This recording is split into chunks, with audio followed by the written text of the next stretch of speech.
Today, we're going to be taking a look at some FNAF fan games that turn isolation into absolute terror. Empty rooms, distant noises, and long stretches where you have absolutely no idea what's waiting nearby make being alone feel like the worst possible situation. Some of these make you desperately wish there was someone else with you, so let's dive into them. The atmosphere in Five Nights at Freddy's games is what I personally feel actually makes the games scary. Not really the character designs, of course, not the jump scares, but the way the game's world is built is truly what I think defines a game as scary. There have been plenty of amazing FNAF games in the past with wonderful atmospheres. Think Banshee, FNAF Reanimated, Remnants of Tubbyland, and several more. But today, we're going to be talking about a game I don't hear mentioned all too often around the internet. I personally believe that this very FNAF game we'll be talking about today is hands down the creepiest, most unsettling, and most disgusting FNAF game I have ever played. So strap in and join me today as we dive into the world of Bloody Nights with Froggies. Before we jump into night one, we already have some stuff to talk about. That being the pre-night one cutscene, since this game decides to be a visual novel from time to time, which I do actually like. We play as this fat bastard.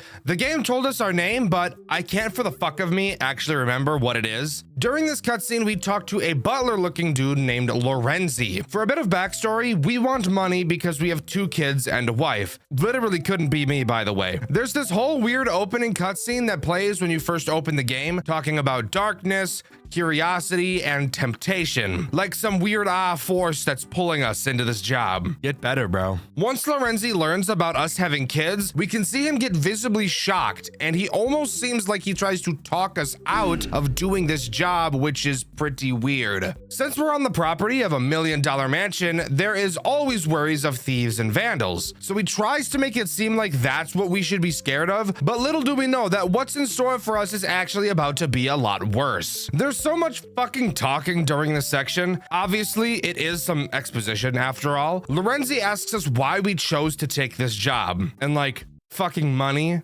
You idiot. Of course it's money, bro. Why else do people get jobs? It's not because I want to be a part of your family or whatever you'll try to say our coworkers are. Miss me with that shit, bro. Anyways, Lorenzi says that he has to go, and we learn that our office isn't an office at all, and instead we're dropped into some busted up shed that probably has demon spiders living inside of it, and that's where we have to stay for 6 hours, so this is about to be awful. Jumping inside of the shed, we learn about the threats we're about to go up against on some crayon and papyrus drawing. But of course, it wouldn't be fun if I just showed you these, plus I need some shit to talk about to pad for runtime since I've been told this game isn't that long. Loading into the shed, we get to learn about the tools at our disposal. Hooray! Everybody's favorite part of the videos. To start, we have our camera system. Of course, very simple. It doesn't do anything special and is just a camera system. There are 2 entrances to our shed, the window in front of us and the chimney to the shed because I guess sheds need a chimney for some reason. Each of these entrances has a door. As I'm sure you could have guessed, we can't keep them closed for the entire night, which just makes no sense and adds to my ever-growing list of reasons to pluck all of my fingernails and toenails off. The final tool we should talk about is the lantern on top of our ceiling. This is obviously our only source of light, and it's very limited on oil, so you shouldn't keep it on for very long. This lantern is going to play a huge role for most of the characters in this game, so I'll talk more about it as we learn about the threats this night introduces. We also have one other tool to talk about because I'm a filthy, disgusting liar. This anal tool. Whoops,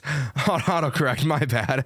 This final tool we have to mention is our lighter that Lorenzi gave us. We obviously get the ability to turn the lantern off, so we'll need to use the lighter to be able to turn it back on. However, something really fun about this lighter is the fact that when you click it, it doesn't always ignite right away, and it's actually completely RNG how much you'll have to spam click in order for the lighter to turn on. And even after you manage to get the lighter lit up, the hitbox on this fucking lantern is the most nipple-ripping thing I've ever seen. For some reason, the hitbox for this lantern is significantly smaller than the actual lantern, and if it's not the hitbox that's fucking me up here, then that just means that after you get the lighter lit, there's a cooldown time for you to be able to light the lantern. Out of all things to make frustrating in your game, why the hell did you have to pick the most useful tool to do it to? Probably because God hates me. Anyways, now we can start talking about the 2 threats this night introduces. Not too many threats, which I appreciate. Not too few enemies that it feels boring, but not so many that it feels like a clusterfuck. The last sigh. The first threat I want to talk about is the Dark. I'm pretty sure that's not the actual name of this character, but the game also just doesn't tell you its name. The Dark is a teddy bear that sits under the table in a shed right in front of you. The Dark is very scared of the light, which is weird because I've always heard that opposites attract, so I guess that was just a lie. If your lantern is off, Dark will slowly creep his way out from under your desk to try to give you a little kiss. Thankfully, before he attacks you, he makes a very noticeable sound cue.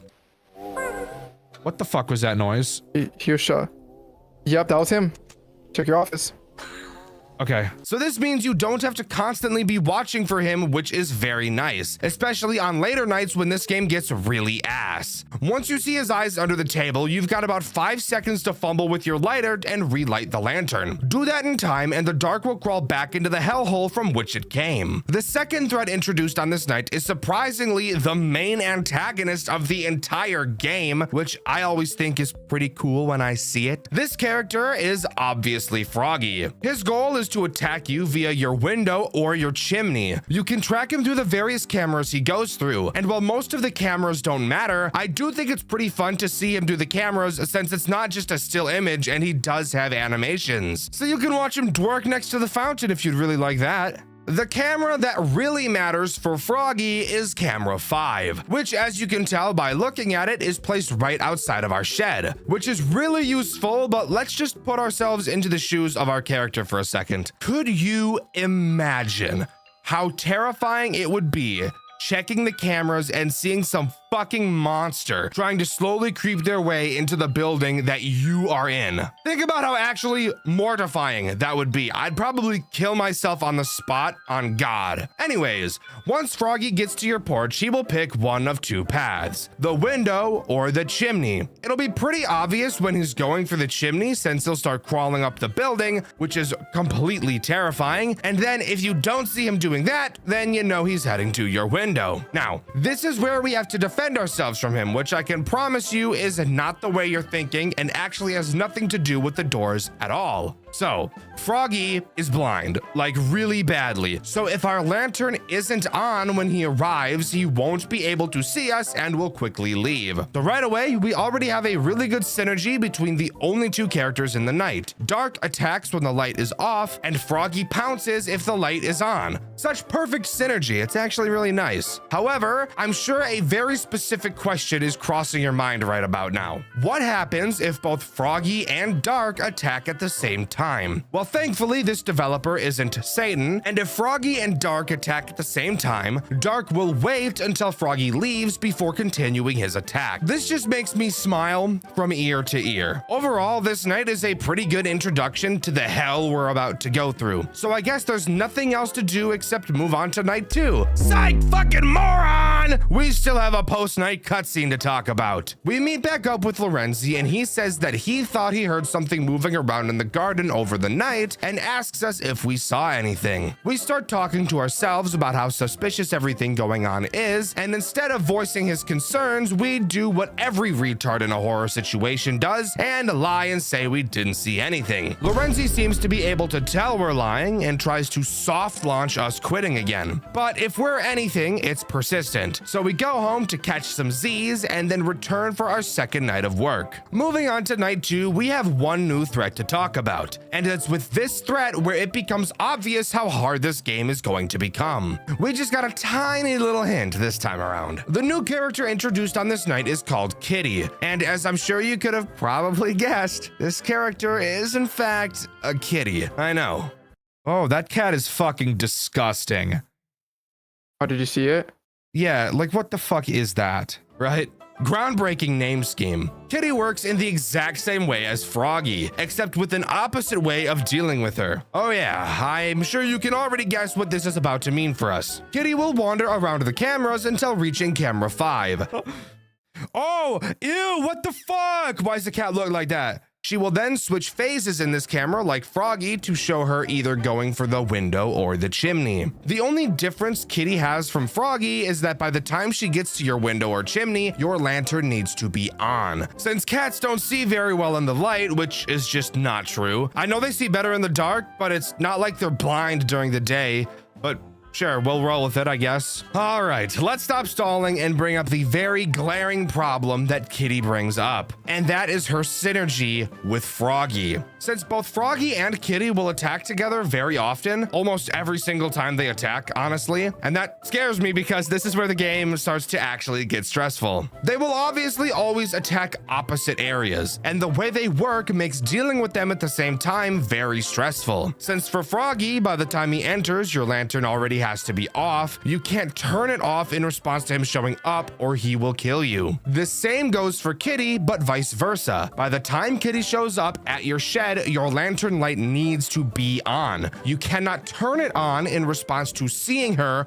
or she will kill you. So, if they attack at the same time and require two completely different game states, how is this even going to be possible?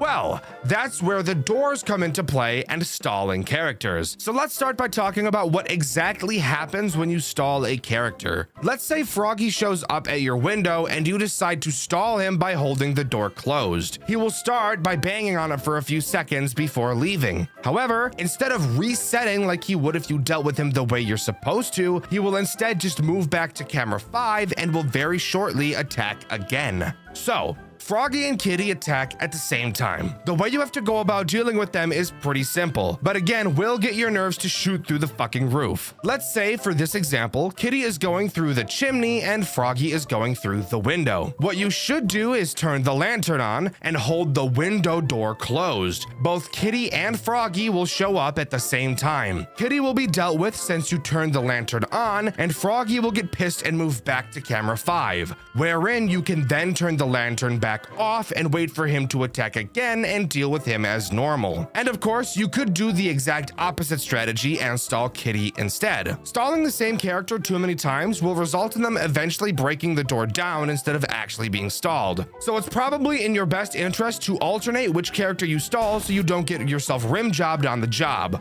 Bars. Overall, this night isn't that hard, as Froggy doesn't activate until like halfway through the night so that you can learn Kitty, and then from there you'll really only have to deal with a double attack twice, maybe 3 times if you're unlucky. And of course, Dark is much more aggressive on this night as well, but this really shouldn't be too bad. That is, not yet. After completing the night, we get another post-night cutscene between our character, whose name has been confirmed to be Thomas, which makes sense because he is the size of a locomotive. Lorenzi asks us how the night went, and this time Thomas isn't a fucking moron and actually tells him what we saw. That being a toy cat crawling through his window, as well as other toys trying to attack him. Lorenzi plays stupid and tries to shift the conversation before eventually just leaving. Thomas is obviously pissed that they didn't tell him this would be happening, yet for some reason he still decides to continue coming back. Like, bro, I get it, money is tight, but I don't know if this is worth it. Oh yeah, and by the way, the actual reason we keep coming back is told to us after each cutscene. Curiosity tempts us into darkness. And you know what they say, curiosity killed the cat type shit. God damn! I'm feeling like a new age Dr. Seuss right now. Somebody stop me. Anybody, somebody hold me back.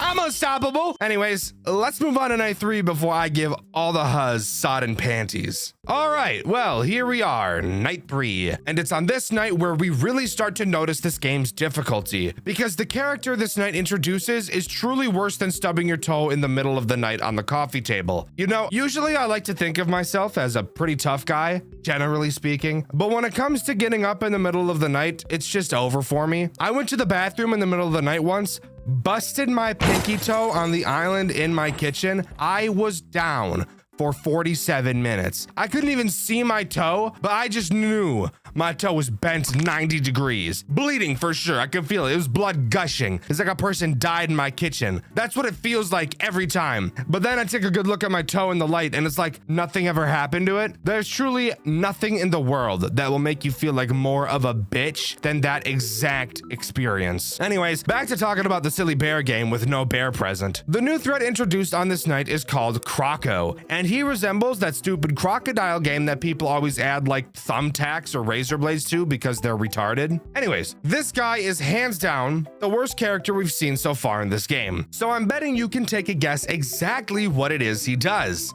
Let's play a quick game, everybody. Multiple choice time. Multiple choice time. Is Croco A find them on the camera character, B, an eye slot, C, a music box mechanic, or D, a nuisance character? I'll give you a little time to think about this one since it is a pretty tough one. All right, that's enough time.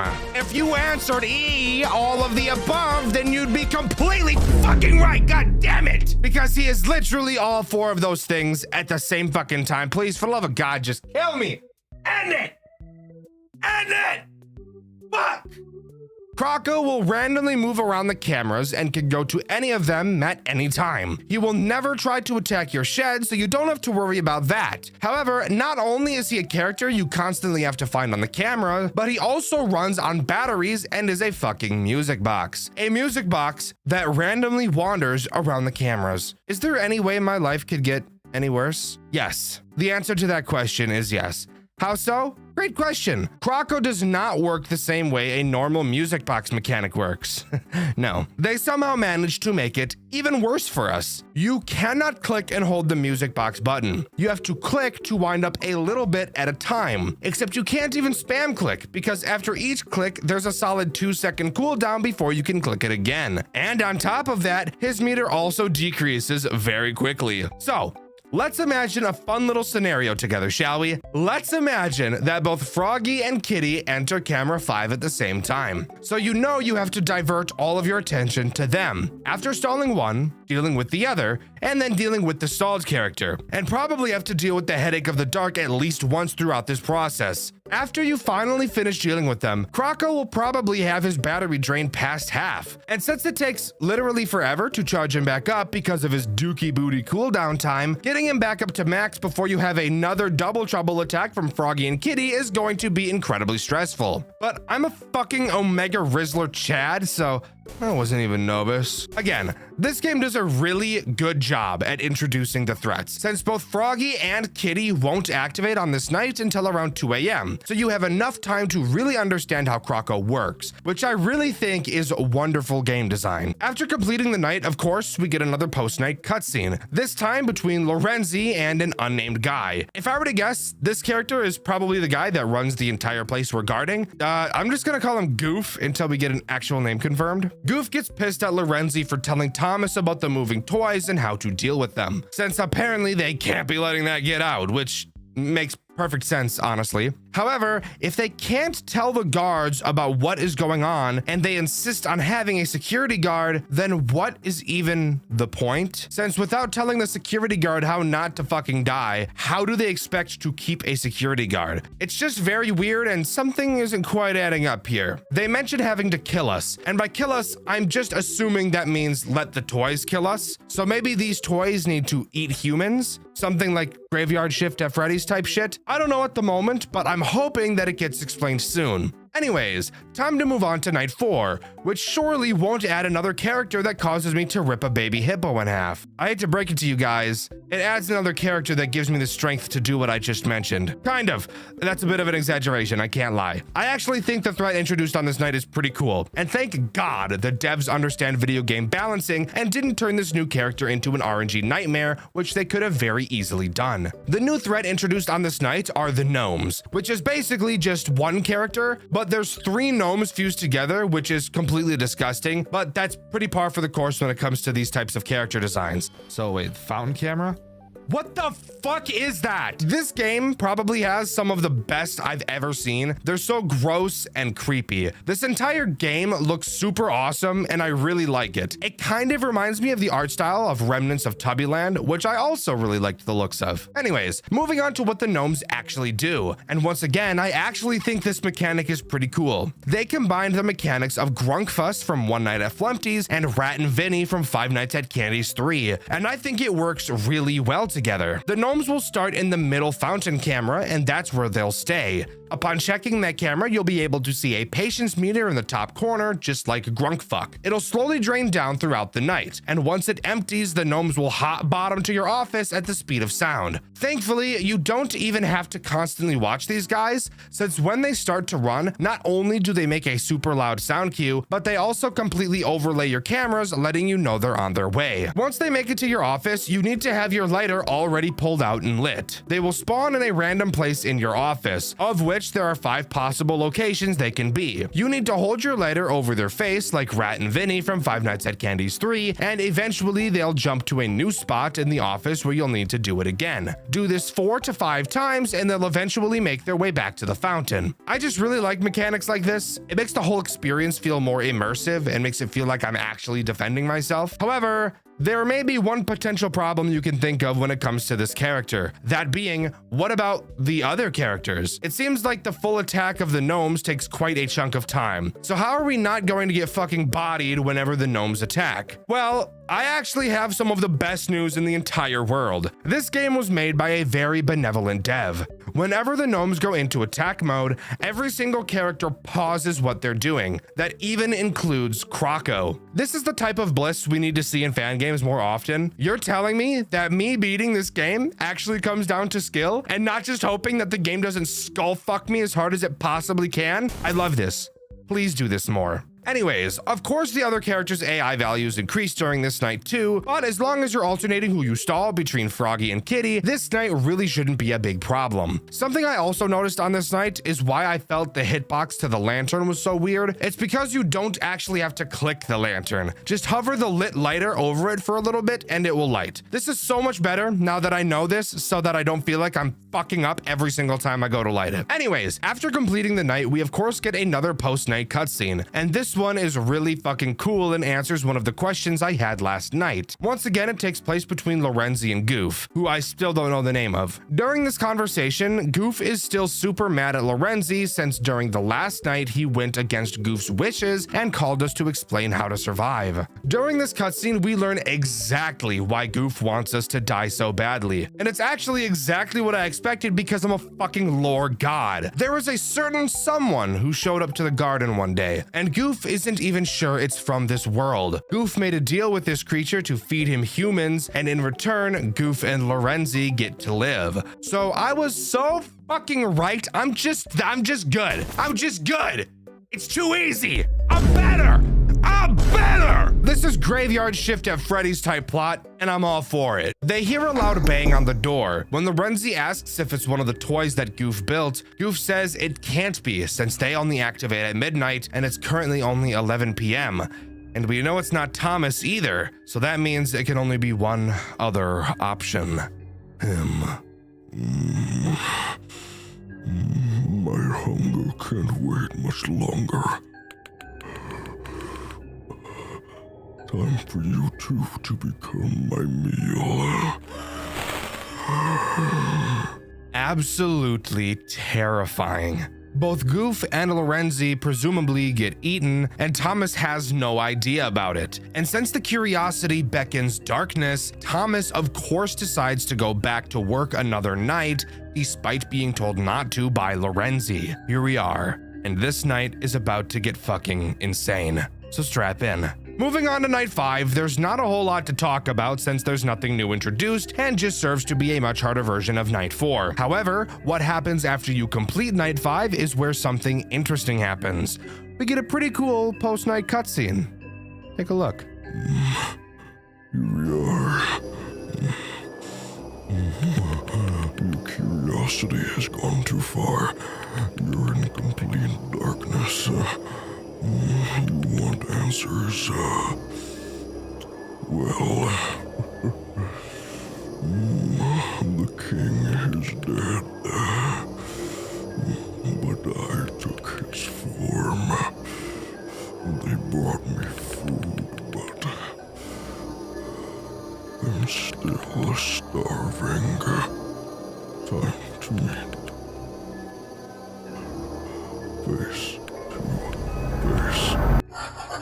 And with that, we jump right into night 6.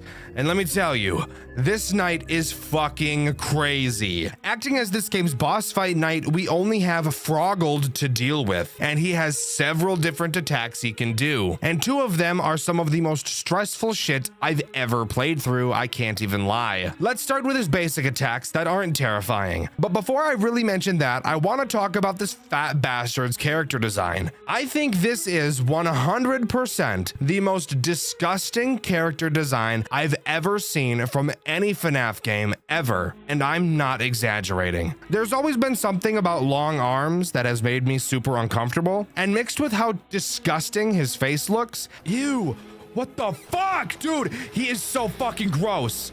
Easily the coolest design I've ever seen by a long shot. Anyways, on to actually talking about his attacks, since that's probably important. Let's start with his easiest attack. Froggled will move to camera 5, just like Kitty and Froggy. Except something about how he moves is that he's about 600 times faster. It's fucking ridiculous. When he gets to camera 5, he too will choose to attack either your chimney or your window, so you have to make sure you are camping camera 5 to be able to tell. Now, upon entering this attack, he can do 2 variations of it. One of the attacks is very easy, and the other is the most stressful part of this entire night by a long shot. Let's get something out of the way. During this night, you're unable to toggle your lantern, and at around 3 a.m. it will go out for the rest of the night. But thankfully, Froggle doesn't give a shit about the lantern being on or not. So, when he gets to the shed, he will do either his hand attack or what I'm going to call his head attack. His hand attack is the easier one, so that's what I'll talk about right now. One more thing this night changes is that you no longer have your lighter. Instead, it's replaced with a crucifix.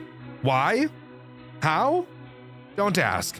It's just what we're dealing with. Once Froggled starts his hand attack, you will need to pull out the crucifix and hover it over his hand. He will then very quickly move his hand to the other entrance. This can be repeated several times in incredibly quick succession, so you need to be super fast. But don't worry, this is the easiest attack. It's about to get a lot worse. The next easiest attack I'll mention is his clone attack. Once he gets to camera 5, he has the chance to start the clone attack before going to your window or chimney. Fuck, holy fuck, that scared the shit out of me. Fuck me in my rear, dude.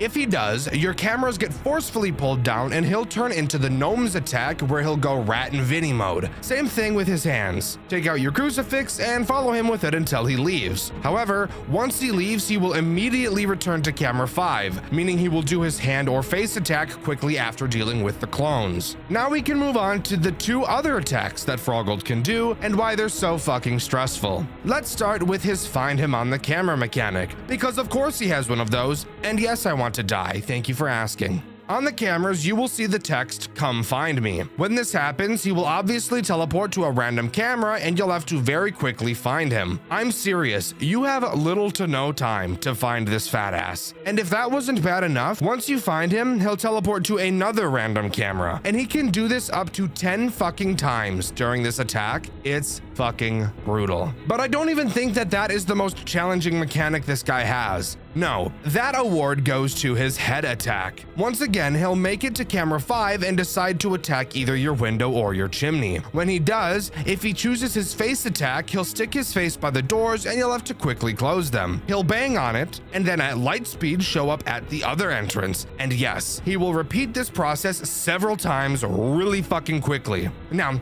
the reason why I feel like this attack is the most stressful is because of exactly how the doors work in this game. You don't just hover over them and click. That would be too easy. Instead, you need to make sure your mouse is actually touching the door, and then you have to click and drag it closed and hold it there. That's not really a big deal, but with how little time you actually have to do this, I can promise you that you will miss the door a few times, which will 100% end your run. Whoa, what the fuck? It's actually so stressful. It always had me sweating bullets, bro. I can't even lie. But if you can manage to keep your cool for long enough to deal with him, we get one more cutscene for beating the night. 6 a.m. Get the fuck out of here! The fuck out of my dick! This is the end. You've come a long way. You got what you wanted. I am a creature of darkness, tainted by blood and fear. The sun's rays will burn me to a crisp. too juicy. Meat. I devoured the souls that came to me. I can still hear them begging for mercy. I feel their blood on my lips. And this only whets my appetite. I'm still hungry. And that means in the deep dark, where you lose yourself, I'll rip out and devour your heart. And this will be my final bite. That was fucking awesome. Also, if you want to hear something a little less awesome and a little more retarded, directly after this, we get approximately 5 minutes of a Minecraft AMV.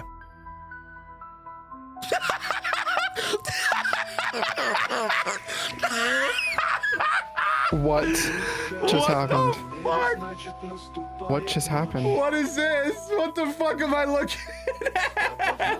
Why? I don't know. I don't. This is probably a reference to something. Five Nights at Froggy's Minecraft? I don't know. I don't know what this is, but it's 5 minutes long, and it seems like a custom-made song for this game. So maybe this is a remake of a Minecraft game? I don't know. You guys can tell me the lore. I have no idea. Now, you'd think after that performance we'd be done, but no.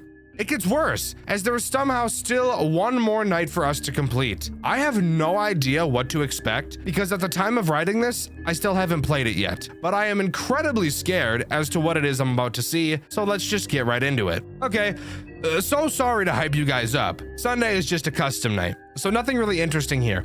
However, since everybody wanted me to play this game for so long, I actually managed to beat the 520 mode on my third attempt because I'm just fucking Jesus.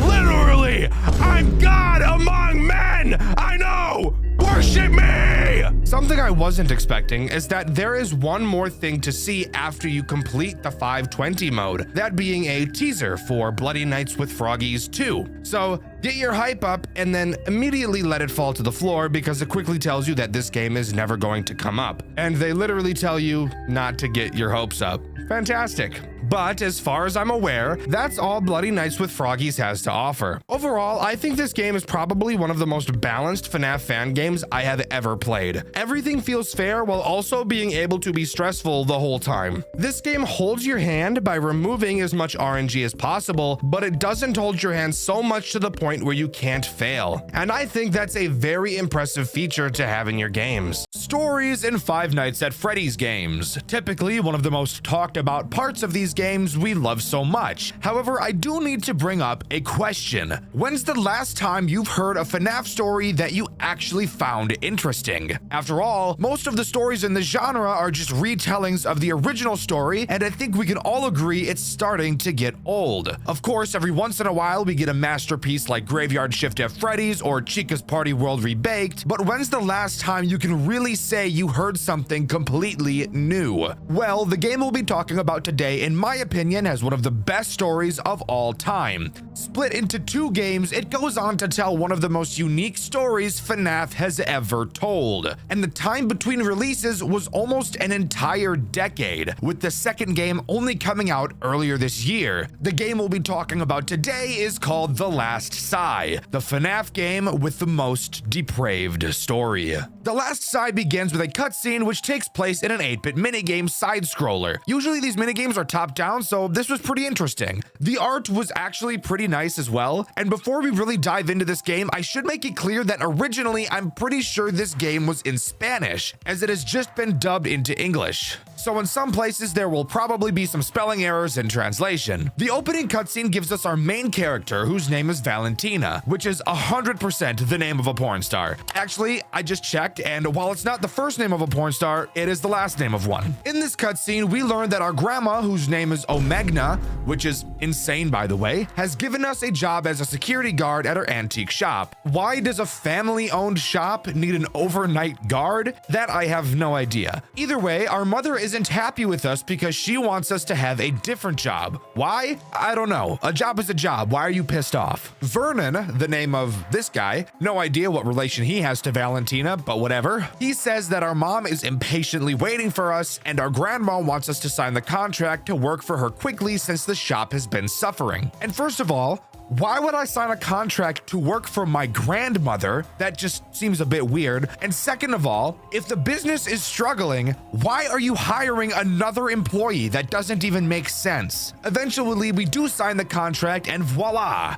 get the reasoning for this entire game even existing. We even get a cute little note from our grandma telling us good luck, which is usually just seen as a kind gesture, but in this specific situation, I'm going to take it as a sort of threat. After that, we get our first phone call, and this is where I noticed that this game does phone calls exactly how Project Readjusted 1 did phone calls. That being having the phone call take place before the actual night. While that may be nice to help us just sit and listen, something you'll notice about these calls is that they are literally long as fuck. And to really let you know how long they're going to be, I'm just gonna play out the first call in its entirety, since it also does a really good job of setting the scene for this game.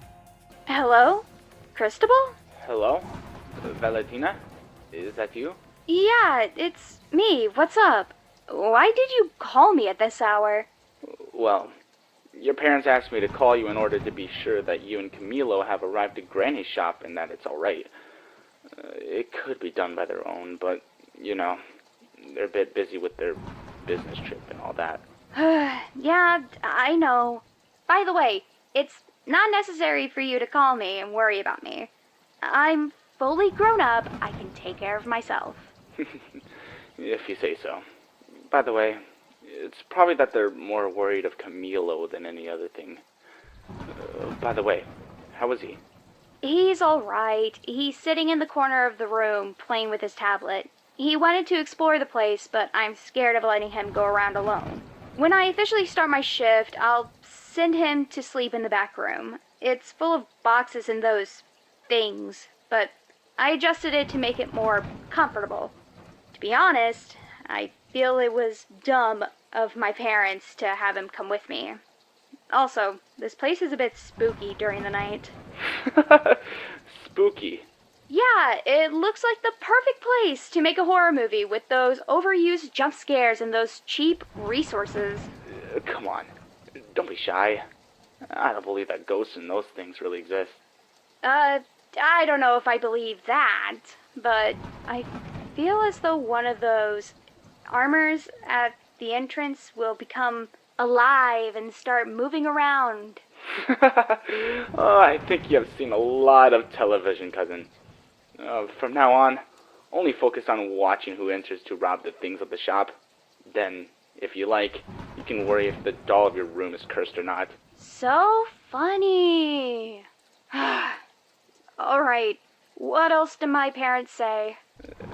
Well, they also asked me to try and convince you to quit that job. But I know you aren't going to do it.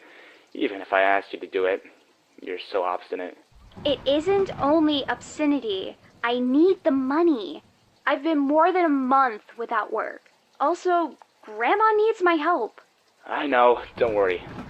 I'm not going to ask you to quit, but just take care of yourself. If anything bad happens, call me, okay? Okay, I'll have it in mind.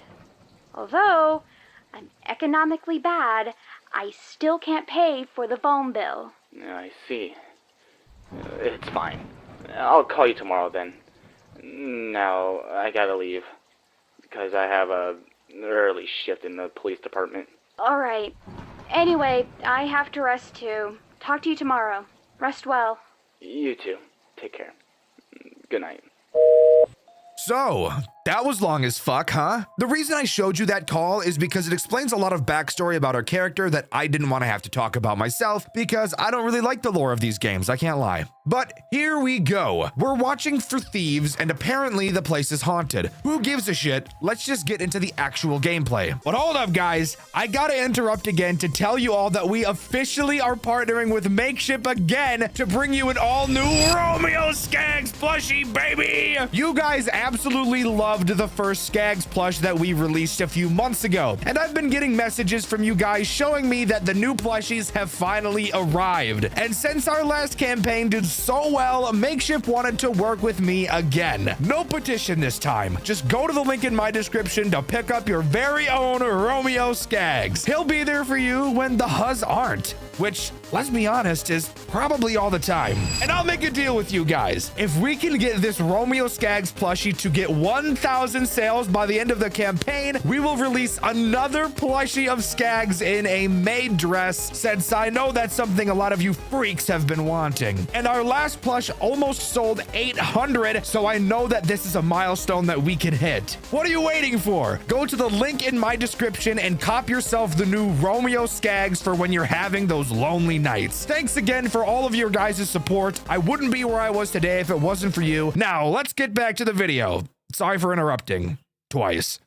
All right, so night one, I'm just gonna come right out and say it. This game is fucking terrible. Holy shit, it's so fucking bad. But we'll get into exactly why as the video goes on. Before we start talking about the 7 threats this night introduces, yes, I'm serious, it introduces fucking 7 of them, we should talk about the tools at our disposal. Let's start with our flash beacon. It's basically just a flashlight, but shittier. You know how with a flashlight you can toggle it on and off? Well, not the flash beacon. Every time you click, a fraction of a second of light will burst out of the shot, basically illuminating nothing. You have no battery life for this beacon, so if you want to see something, then what you have to do is just fucking spam click a lot, and this is what it'll look like. Doesn't that just look so fucking fun and totally not the most annoying thing in the entire world? Of course, we have a camera system as well, as you probably could have guessed. They also have no power attached to them, thankfully. Something to point out about them is that there is a metric shitload of characters you'll have to look through. Except I kind of lied, because even though this game has this many fucking cameras, only about 5 of them are even actually important, so we'll just get used to those. You can also use your flash beacon while the cameras are up, so if there's something in your office and you know it's there, you can flash it with your beacon while searching through the cameras, which honestly is pretty nice. The final tool I want to talk about right now is the turntable. To your left, you will see this turntable and it's connected to an extension cord. You have to click on the glowing red switch to turn it on, and once it's on, the power to the building gets turned off and is used to power the turntable. I really have no idea why this happens, but it happens, so let's just live with it. All right, that's about all of the tools that really matter. So let's jump into talking about the whopping 7 fucking threats introduced on this night. I have no idea whose idea was to add that many, but fuck it, let's just talk about all of them. And just a fair warning, the names for the characters in this game are flat out the most retarded shit I've ever heard, so prepare yourself. The first character we'll talk about is Huggins the Clock.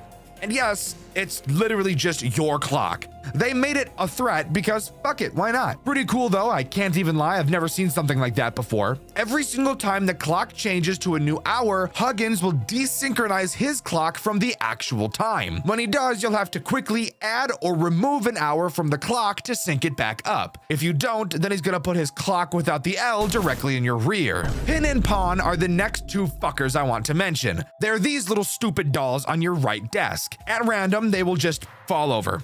Fucking retards. When they do, all you have to do is flash them and they'll jump back up onto their stands. If one of them leaves the table, you don't lose, but if both of them leave, then it's game over. Something you might be noticing is that these threats are not very challenging sounding at all. And while that's true that most of the characters in this game don't pose that big of an issue, what makes the game truly fucking horseshit is its terrible case of post-shift 2 syndrome, as it literally never tells you under any circumstance how to deal with these threats. It's not mentioned in any phone calls, it's not written down anywhere, and there's not even an explanation after you die to a character. You're just left to fucking figure it out on your own. Do you know how stupid that is? Do you know how retarded that is? Who made this game? Satan? Because I don't know anybody else that could create dog shit quite as steamy as this fucking pile of fecal matter right here. Anyways, let's continue. There's still a fuck ton of characters to talk about. Just keep in mind that you're never told what I'm about to tell you. Handy the Panda is both the most generic name for a panda of all time and the next threat this night introduces. Pandy will start on camera 2B and move to 1B, then 1A, then 3C. Before we continue, I want want to mention that every single animatronic in this game has the exact same sound cue, and it is incredibly loud directly in my fucking ears. When Pandy gets to your office, you need to very precisely put your mouse in the middle of his face, not a pixel too far left or too far right in the middle. Then spam your beacon right in his stupid bear eyes. Do this enough and he'll start violently shaking, which would imply you gave him a seizure, which I really hope is canon. And then after that, keep flashing him more since you can't stop when he's shaking. Only then will he finally leave you alone. All right, Dovey the dog is the next character to talk about. He is the first of 4 Camtronics I want to talk about. And Camtronic is a new term I'm coining to reference a character in a FNAF game that solely takes place on the cameras. I expect it to be used forever now. Thank you. Anyways, Dovey is super easy. Most basic Camtronic of all time. He will start in Cam 2A. He's gonna try to progress through 3 different phases in this camera, and all you have to do is flash him once to make him go back on stage. If at any point you let him progress 2 stages, then he'll never be able to go back to stage 1, instead having his furthest back stage be stage 2, obviously making him much more scary to deal with overall. So how about we all just agree to not let that happen? Next up is Trojan, not the condom. Instead, it's the troll face mafia gangster. Yes, I'm serious, that's its name. I think it'd be more serious sounding if he was just a box of condoms, I can't even lie. Trojan starts in camera 3A and is quite literally exactly the same as Dovey. Seriously, the mechanic is identical. Just flash him to keep him away, and that's it. Next up is Dibby and Daba. Holy shit, these might be the worst fucking names yet. I can't quite decide. They're all so uniquely terrible. These characters are basically just one since they move together in tandem. They're in camera 3B, and they do the exact same thing as Trojan and Dovey. Are you beginning to notice a pattern with these camera characters? Because I am. They're all the fucking same. Flash to keep them back. Moving on. Finally, we move on to Karen, who is the name of a fucking dragon. So why the hell did they give a dragon the name Karen? Who knows? But do you guys want to take a guess what she does? She starts in either camera 4A or camera 4B. She can move between these 2 cameras whenever she wants, but her central mechanic is exactly the same as all of the other Camtronics. That being, you just have to flash her every once in a while to stop her from fucking you. Hooray! Doesn't this just sound like such a fun, cool, and awesome game? No. Yeah, that's because it's just fucking not. This game doesn't have any post-night minigames, so that means we're free to just jump right into night 2, is what I would say if we didn't have another phone call. And remember how long that last phone call was? Yeah. Well, the phone call for night 2 is 6 fucking minutes long! No, I'm not joking! Why the hell is it so fucking long? It's double the length of the first night, and we're not even in game, so we can't even click through the cameras.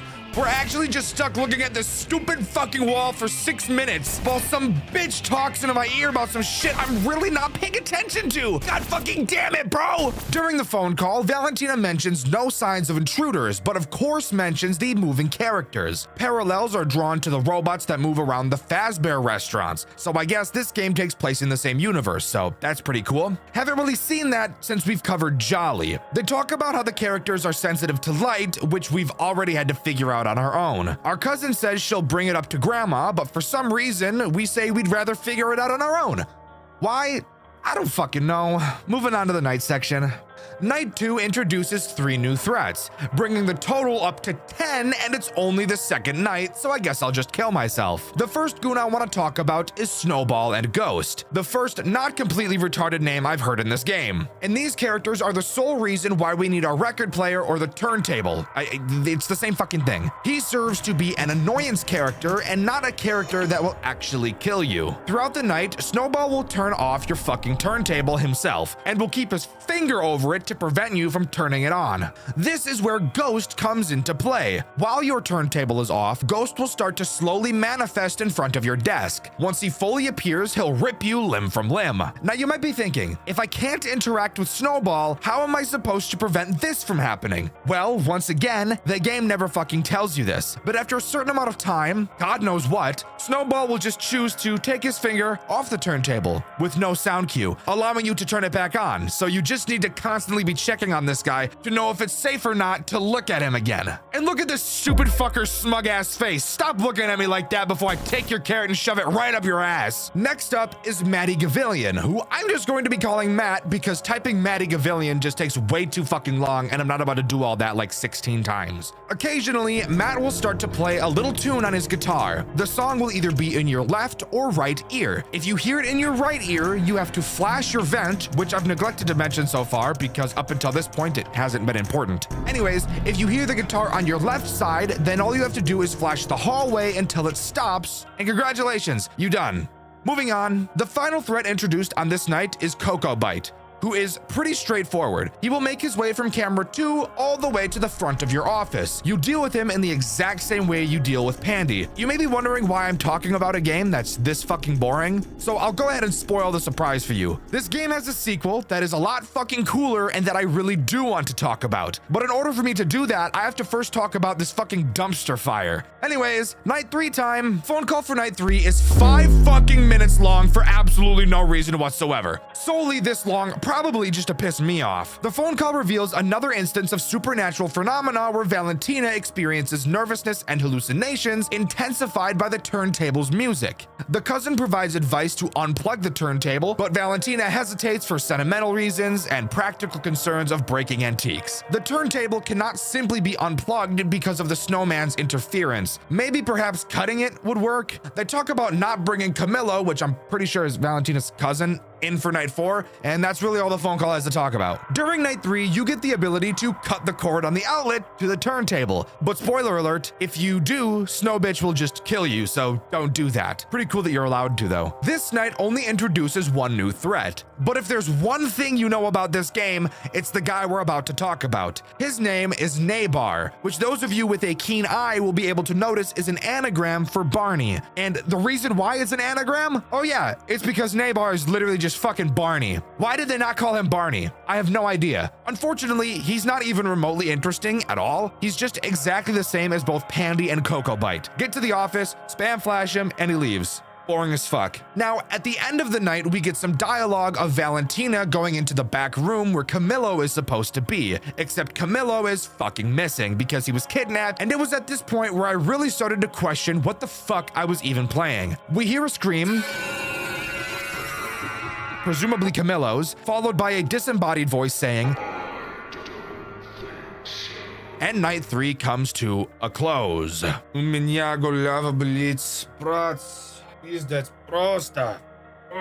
What a wild ride so far. Let's move on to the night 4 phone call, which thankfully this time is only a single minute long, so I'll just let it play out. Valentina, where are you? In Grandma's store, of course. I have to find Camillo. Are you crazy? It's dangerous. You should stay home. The complaint is already made, and your parents will come back tonight. Leave the search for Camillo to the police. I can't do it, Cristobal. Don't you understand? I can't sit idly by for the cops to decide to act. They said they can't do anything until several days have passed since the complaint.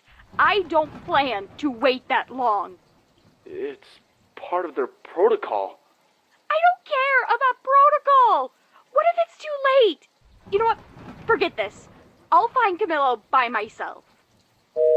Night 4 introduces 2 new threats, and thankfully, one of them actually has a new mechanic, so let's just quickly talk about the fucking snooze fest first, that being Bait and Clop. He's just Pandy again, come to your office, flash, boring as fuck, now I'm into the goods. The next threat introduced on this night is called The Armor. The Armor is really fucking cool, but he's so slow that you'll honestly barely encounter him, which is really unfortunate because once again, he's really cool. It'll make its way from the entrance to your office, and this time, instead of just flashing his face, you have to turn on the turntable until he leaves. Now listen, I know I said he was gonna be interesting, but shut the fuck up and trust me, we're not done talking about this game yet, so it'll get a little bit better, I promise. But that's really all night 4 has going on, so let's move on to night 5. Night 5's phone call is back up to 5 fucking minutes for no reason.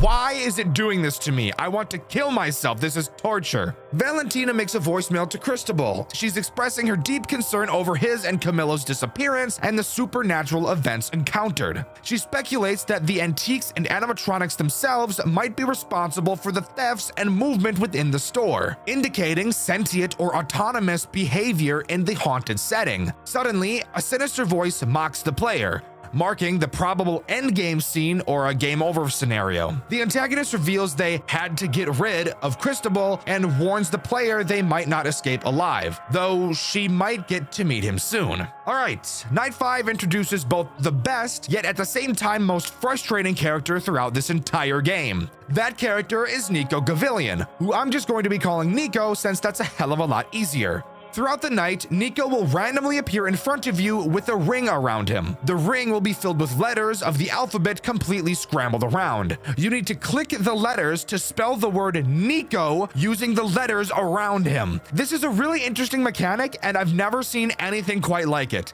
I'm not gonna question how it makes sense since this game has already made it clear there's weird paranormal shit, so who knows, maybe Nico just doesn't like his own name for some reason. Also, for what purpose did they have to make this guy's head so fucking big? God damn, bro! Of course, the AI of all of the other characters are increased as well, but that goes without saying. But that's all this night really has to offer. After completing it, we hear Valentina send a voicemail to her grandma. The final voicemail to grandma frames most of the events. 5 nights of ongoing terror at the antique store, strange animatronics, and supernatural activity. Valentina insists on meeting in person to reveal the bizarre occurrences, acknowledging the disbelief others might have, but underscoring the urgency and danger. She states before she leaves that she wants to look around the place, noting a door she saw that piqued her interest. And yes, by the way, of course, even after that, there's still a night 6. And no, there's no boss fight night. That wasn't really a big thing back when this game was made. It's just a harder version of Night 5. Who really cares? What we do care about is the cutscene that takes place after Night 6. This cutscene goes back to the 8-bit style we saw at the beginning of the game. In this minigame, it's revealed that our grandma has been evil the whole time or some stupid bullshit nobody cares about. The part that's actually kind of cool is Valentina gets fucking jumped by grandma and is stuffed inside of a puppet suit left to die. Fantastic. Nice to know all that work we did was for nothing. Anyways, that's all the Last Sigh 1 has to offer. As I've already said, there's another game that I actually really do want to talk about, so we'll hop into that in just a moment. But I really want to mention how piss poor this game is. Granted, this is probably one of the oldest fan games to come out of this community, so you can give it a little bit of leeway there, but I just can't get over how there are like 15 characters in this game, yet somehow only 4 mechanics. That's just insane to me. Really gives off some FNAF 2 syndrome, which like, yuck. I hate that shit. Anyways, let's jump into a much better game, The Last Sigh 2. The Last Sigh 2 opens to yet another 8-bit cutscene. We get to see Valentina being put into the suit again, picking up right where we left off. Grandma casts a fucking spell that does a body swap using her own soul, which is just insane. Didn't know Grandma knew the dark arts like that. We then see Coco Bite, yes, the animatronic, talk to Cristobal, who I'm pretty sure is Valentina's cousin. It never says that this is Cristobal, but I literally have no idea who else this could possibly be. And I'm pretty confident that it is indeed Cristobal. Anyways, Coco Bite says he'll let us go so that this is on our back. That's literally what he says word for word. I think what this is supposed to mean is that the vision of Valentina dying will forever be looming over our shoulders. Like, we'll hold the weight on our shoulders. I'm guessing that's what that means. I'm not totally sure. Again, originally these games are in Spanish, but he says that next time there will be no witnesses. We then get another cutscene talking about some functionality test. We click on the snow dick a few times and then see the armor, and then this happens? The screen turns red? I don't really know why, but that's what happens, so sure. That's cool, I guess. And with that, we're thrown into this game's version of the phone calls, which thankfully are actually something this time and not just boring dick. During this section, we're put into an old haunted building. We get a call from a girl named Francesca, and she asks us if we have everything ready to get going. She gives us the rundown on where we are and what we need to do each night. Who cares? The name of the place we're at is a theater called Eternos Recuerdos. While on the phone with Fran, we're not able to respond to her for some reason. However, we have a camera in our clothes, which I'm assuming is just like a body cam or something, as this was another line a bit lost in translation, and that we should flicker our light for our responses to what she's saying. We have 5 things with us every single night: our earphones to listen to Fran, our flashlight, which you may notice in this game calls a lantern. This affects puppets and animatronics. We get a screwdriver for some fucking reason. I really don't know why. A defense device, which I will just be calling the DD. We use this to hack into different systems, whatever that means. And of course, it needs electricity to function. And finally, we have a lighter in case the flashlight isn't enough light.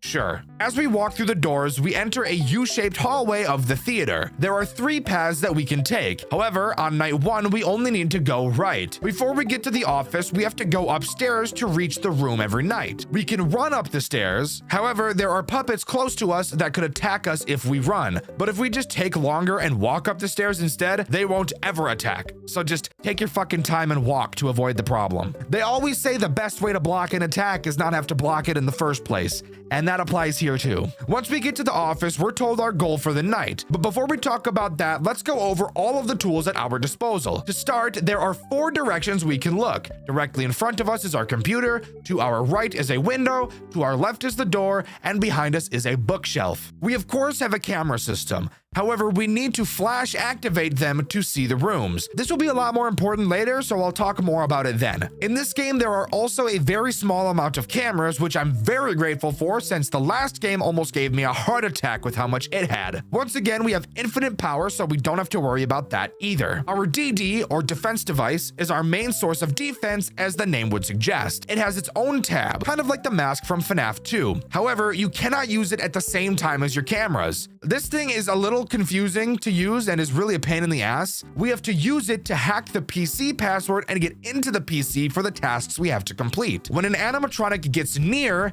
a notification will show up on the DD. Pull the DD up and it will give you exact instructions on where to point your flashlight. You don't need the device to be selected on a specific character for this to work. It has all the animatronics and Huggins the clock for some reason, even though I never encountered him during the night sections, which would make me think he's a rare encounter or something like that. And our DD has infinite power, so that's really nice to not have to constantly worry about that. The next tool is our flashlight, which of course we use to deal with the animatronics. There's no power source to it, and this time it doesn't only light up for a fraction of a second and is actually a normal flashlight, for the love of fuck. It works in tandem with the DD, like I've already mentioned, as the DD will tell you a random part of the animatronic's face you have to shine the flashlight at. It's going to swap between facial features multiple times, so just make sure you're really ready to pay attention. Every animatronic has a different location and a different amount of times you need to flash them. So that means it's time for us to start talking about the threats that this night introduces. The first is Pandy. You remember him, right? Yeah, you remember him. He's cool. He'll make his way to your door. Once he sprints in front of you, you have to flash him 3 different times in 3 different places to make him go away. Again, the DD will tell you which places to do this in, and since it's random each time, I can't really tell you. This is super easy, but of course, it's only night 1, so that's to be expected. The next threat introduced on this night is Coco Bite. He's a lot slower moving than Pandy is, but overall he's the same, except he goes to your window. So this whole night will pretty much just be a Five Nights at Candy simulator where you look left, look right, and respond when you need to. Now, all of that was pretty boring, so let's move on to the tasks that we have to complete during this night. Of course, we need to hack into our wicked bitch grandma's PC and upload her files onto our DD. Every night requires a different type of files, and as you can see, there are a fuck ton of files that we have to upload each night.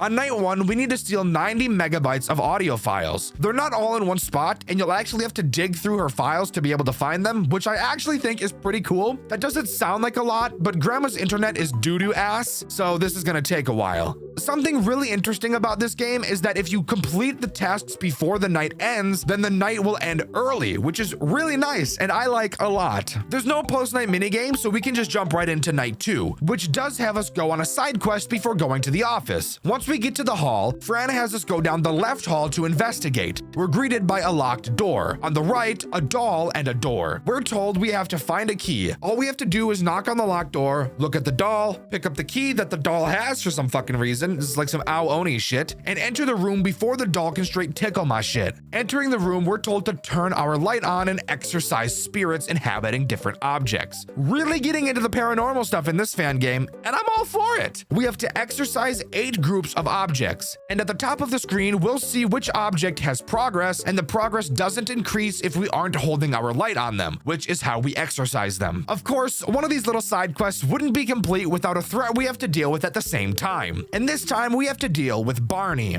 Barney will randomly show up on either the far left or far right sides of the room. All we have to do is flash him and he'll go away. Simple shit, really, but after that, we can go to the office. The file choice we have to download tonight is text files. You do this the same way you did it the last night. We have 2 new threats introduced on this night, and one of them is already recurring from approximately 37 seconds ago. So let's start by talking about Barney. Barney is just an eye slut. Awesome. We love those in our FNAF games, don't we? Barney is in camera 5, and he will make his way through several phases before attempting to spit inside of you. Literally, all you have to do is stare at him with the flash on, and this will make him go away. Not very hard at all, and you really won't have to do it that often during this night. Plus, you'll get a warning at the bottom of the screen when he's attacking anyways, so it's super easy. The other character introduced on this night is Jimmy. Quite literally the first normal name in this entire series. Jimmy is the character that sits behind you. Throughout the night, he will slowly wind himself up behind you. He'll try to move around a lot in an attempt to kill you, but he also toys with you a little bit. You will have to check behind you very often, and if he ever moves from behind you, he will either go to your left or your right. Figure out which side he went to and flash your light on him, and he'll go back to being behind you, and the cycle will continue. But that's really all we have to talk about. And at this stage in the game, you won't really need a strategy since it's really easy. And I honestly think that finding the files you need to find is a lot more difficult than actually dealing with the threats. All right, night 3. The moment I knew this series needed to be covered in a white video, since this night really shows off how this is not going to be your normal FNAF fan game. It's so much more. During this night, by the time you get to the theater, there's already an animatronic activated and waiting for you. Going into the hallways, we see Cocoa Bite waiting for us, so we run to the auditorium. Once we load into the auditorium, the game turns into a fucking first-person free roam game. What the fuck? This is so cool. I was honestly not expecting this at all, and this section of the game is honestly one of my favorites. In this auditorium with us is Pandy, who will randomly roam around. Our goal is to scan Pandy with our DD for a reason I'm not totally sure on, but of course, we can't let Pandy see us. We will have to follow him around the room, hiding behind chairs so that we're not spotted. This section is in no way difficult, but I do think it's super fucking cool and something that more fan games need. We need sections in games where interesting shit like this happens. It makes the whole process feel so much more enjoyable. I actually have no idea why we need to get data from him, and this honestly just raises a lot more questions. After leaving the auditorium, you get the option to either leave the building or go to the office. Spoiler alert, if you choose to leave, Cocoa Bite will just pack your shit up because he's waiting for you by the entrance. So our only real option is to go into the office and start the night section. The file type on this night we have to upload is image files, and I'm really hoping we don't find Grandma's goon folders while searching. All right, on this night we have 2 new threats introduced, and one of the previous threats gets an upgrade that makes him a lot more aids. So let's start with him. This character in question is our favorite fucker, Barney. He can now attack any camera with a visual cue of his fake form. When this happens, you must find him on the cameras. Fucking just shoot me in my fucking head. I can't remember the last time I didn't have to say that in a white video. Please kill me. Anyways, once you find him there will be 6 letters circling him. This part is very reminiscent of Nico from the first game. Take a look at these letters around Barney. I want you to take a guess what it is we have to spell with these letters. Go ahead, take a look. I'll give you some time. Let's look together. I'm not fucking seeing it. I'm not fucking seeing it. All right, that's enough time.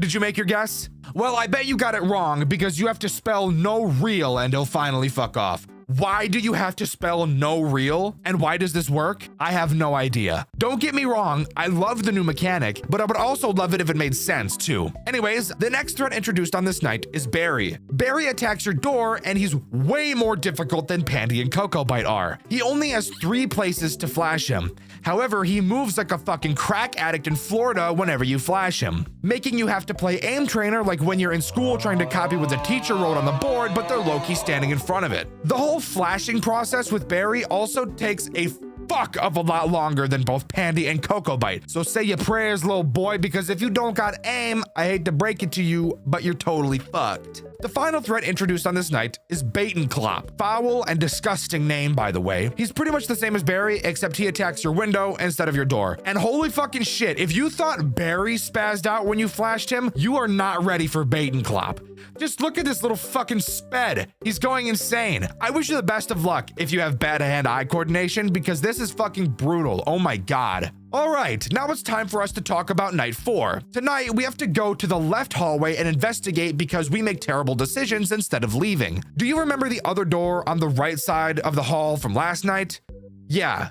That's where we're going. You'll have to deal with a little doll before entering the room. All you have to do is hold your light on him, and that's it. Then we can enter the room and the real fun can begin. Once you enter the room, we get greeted to just a bunch of random shit. We can see a Bonnie mask, statues, cum socks, and for some reason, even the rat from Five Nights at Candy's 3 is here, which is pretty interesting. Anywho, of course, there's a threat, and that threat is Jimmy, who I am not excited to see at all. So this part is really fucking confusing, I can't lie, but I do think it's pretty cool. Basically, you'll have to hold your light on Jimmy to keep his ass on the floor. He will jump up and move around the room like Vinny from Five Nights at Candy's 3, so you'll have to be following him around quickly. Once he drops to the floor, another doll will appear, and Fran tells us we have to burn her. This is the real reason we have that lighter. As we burn her, random words will start to appear and slide across the screen. You'll then have to hold the lighter on her and make sure your mouse doesn't touch any of the words, or else the doll will crawl up inside of you like that gerbil you didn't tell anybody about.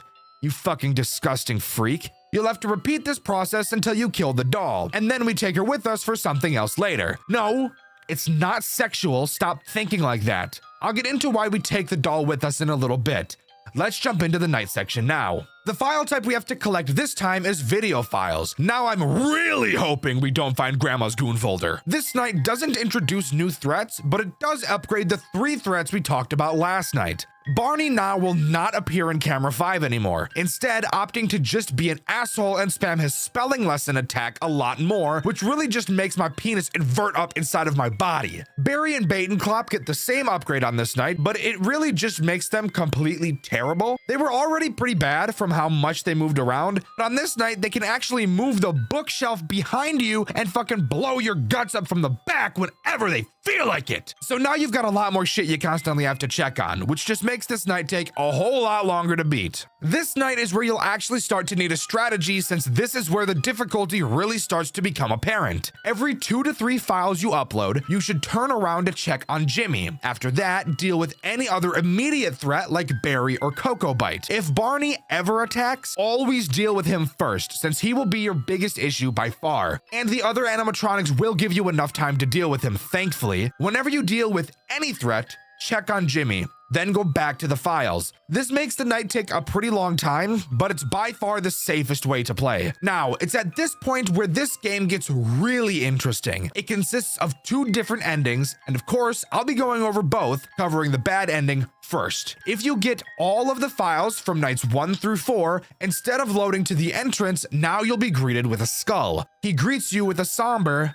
"Yo, here we are." That's how I imagine he sounded. Anyways. He states that you have every single piece in your hands and asks if we're smart enough to solve the small puzzle. I personally am retarded and have no idea what he's talking about. But if you say no or say yes and get the puzzle wrong, then you'll get to proceed to the bad ending. And he'll tell us that it's sad that our fate was decided, which really doesn't give me a good feeling at all. Loading into the entrance, we're told to go to the auditorium to investigate. Upon arriving, we see Huggins in the middle of the aisle. Literally just go left or right and he won't kill you. No problem. Making our way to the stage, we see an animatronic we don't know the name of, but it appears to be aggravated by our presence. We ignore it and leave for the office, only to find out that that very animatronic is following us. Getting inside of the office, the night begins, and at exactly 15 seconds, we're greeted to our DD bugging the fuck out and the computer being turned into a console, as the name on our DD changes to Rover. And that's a perfect segue into the only threat present on this night, Rover Lee. Rover Lee is obviously a boss fight character, with mechanics that were shown to us way back at the beginning of the game. Let's go over the computer first, since that will be the main way we deal with Rover. The computer has the text Rover Lee lockdown core. If you type help, you'll see 3 commands.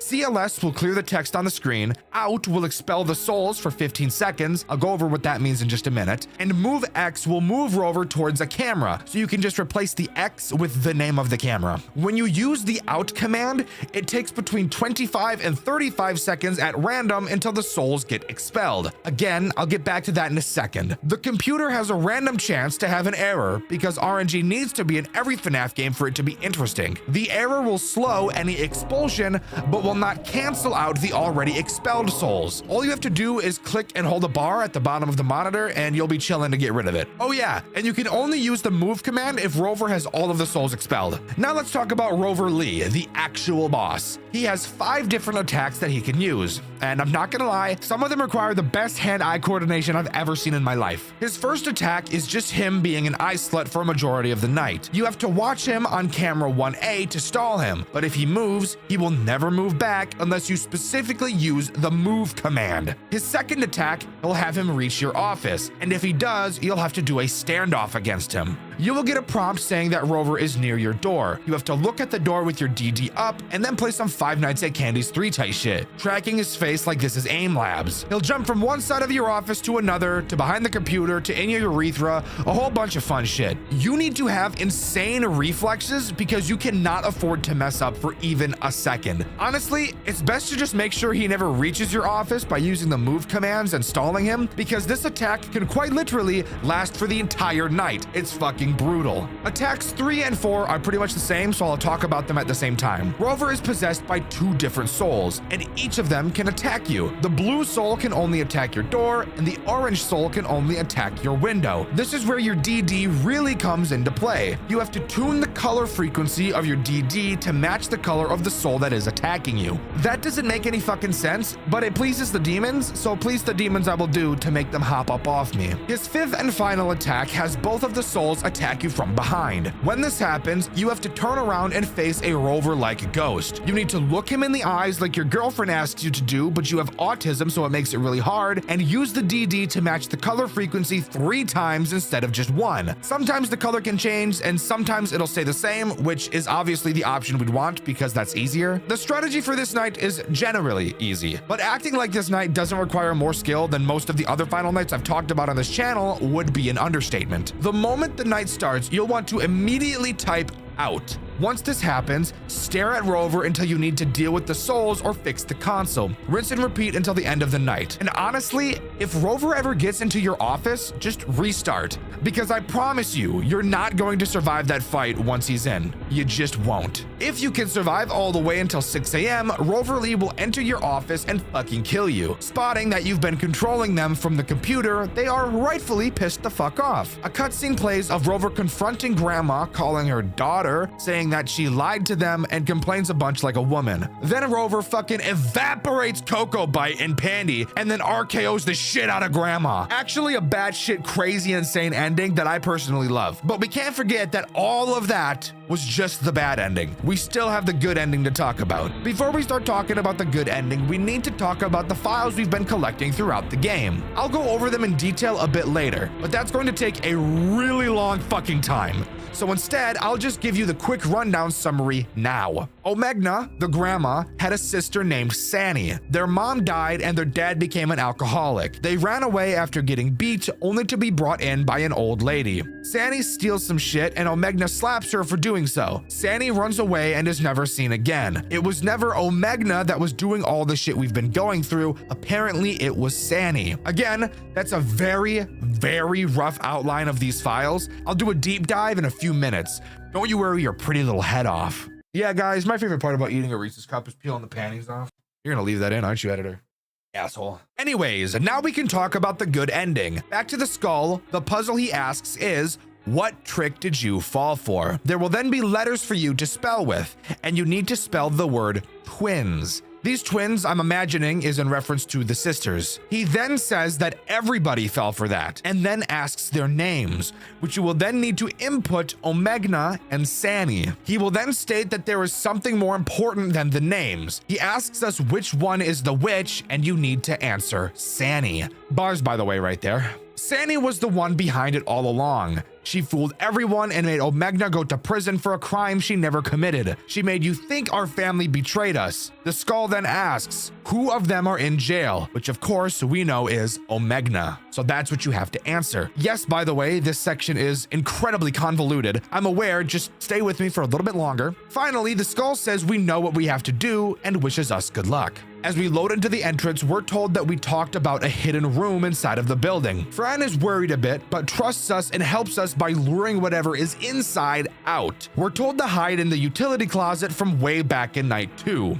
Entering the room, we're met with Barney. He looks very beaten up and broken, which is why he wasn't attacking on night 4 and camera 5. That makes sense now, and I honestly think it's a really small but cool reveal. He says the witch is who hurt him, the same person who took him back to life, giving him a new life. He says that the state he is in is the cost of the ones who made her angry. And I'm gonna be so honest, I have no idea what the fuck that means. I'm nowhere near smart enough to comprehend it, so hopefully you guys can. He says that nobody here will let us leave, not even the witch. He says to give up and turn ourselves in, and how he doesn't regret anything he did. He just wanted to see the kids smile. Now I really have no idea why the fuck he added in that last line. Very fucking weird, and I'm just gonna choose to move past it. We leave and are told by Fran that the bookshelf is open and it's clear to go in. Going through it, we find another staircase that leads to the home, the name of the place the animatronics go when they aren't active. Upon arrival, we notice that we have to unscrew a case to acquire a key. However, this is of course not going to be as easy as it sounds. During this section, we have two of the most fucking aggressive characters I've ever seen in my entire life. It is insane. But before we talk about them, let's go into the layout of this section. Looking to your left, you'll notice the doll you picked up from night 4. Her name is Jenny, and she is how you deal with both of these threats. But holy fucking shit, the hitbox on this goddamn doll head is fucking ass. So fucking tiny for no goddamn reason, fuck! You must drag Jenny's head to make her look at either of the two hallways to the room we're in. The left hall has Bait and Clop, and the right hall has Barry. Now,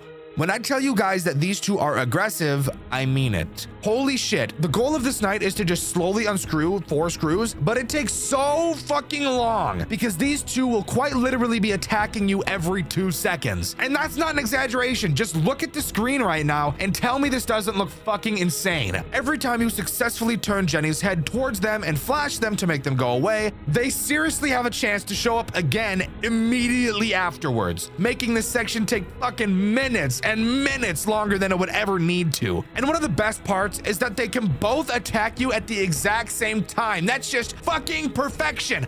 I hate it here. Fuck! This means you literally have a chance, and a pretty likely chance at that, to encounter them 4 times in a row. You are going to make so little progress unscrewing these screws, it's ridiculous. However, once you manage to unscrew everything and grab the key we need, we go back upstairs and start the night. During hours 0 through 3 of the 5th night is all well and good, just the normal characters like we're used to. Except with one small tweak that they turned on the fucking gas this night, because holy shit, it's like seriously quadrupled the difficulty of night 4. It is fucking insanely hard. All of that is well and good, but once you hit 3 a.m., Rover Lee activates, and it's pretty much just night 5 from the bad ending. So just use the same strategy we used then, and we'll be golden. No problem at all. Just for the love of fuck, don't let him get in your office, because that minigame is more impossible than Shadow, Rat, and Cat all challenges, I swear to God. Once you reach 6 a.m., Fran tells us she's sorry and that everything is ready for us. She also mentions to check the safe that's been in our office this entire game. Inside, we see the doll Valentina is possessing, which I actually think is really fucking cool. This part honestly reminds me a lot of the ending of Saw 2, which, quick little spoiler alert for those of you who haven't seen the Saw movies and really want to, it reminds me of the part at the end of Saw 2 where they revealed that the main character's kid has been stuck inside of a safe in the room they were in the entire time. It's so fucking cool, I love it. We grab Valentina and burn the building down as we leave. We then see a cutscene with Sanny. She's obviously pissed as fuck and is about to start her villain arc. She says she won't let herself be caught and that nobody is going to be happy, which just screams sequel right in my little gamer ears. But that is all the good ending has to offer.